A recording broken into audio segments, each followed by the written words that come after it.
আল্লামা সাঈদী সাহেব, আল্লাহ তাআলা তাকে জান্নাতের সৌচ্চ মাকাম দান করুক। ফ্যাসিস্টের সময় তিনি যখন জেলে ছিলেন, বন্দী ছিলেন, তখন তিনি শফিকুল ইসলাম মাসুদ ভাইকে উদ্দেশ্য করে একটি পত্র লিখেন। পত্রটিতে সূরা বুরুজের ৮ নম্বর আয়াত উল্লেখ করেছেন।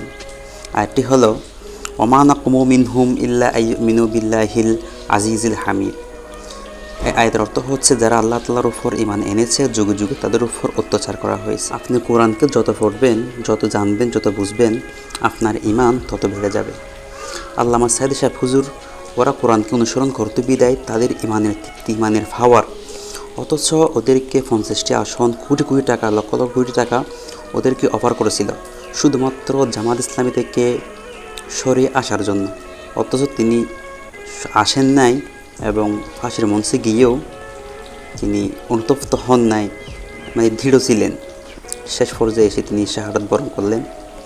আল্লাহ তাআলা আমাদেরকে রাসূল আকরাম সাল্লাল্লাহু আলাইহি সাল্লামের পথে এবং সেই পথে সাঈদী সাহেব হুজুর, কাদের মোল্লা, নিজামী, ওরা যে রাসূলুল্লাহ সাল্লাল্লাহু আলাইহি ওয়াসাল্লামের যে পথ অনুসরণ করে গেছেন, আমাদেরকেও সে পথে কবুল করুন। আমিন।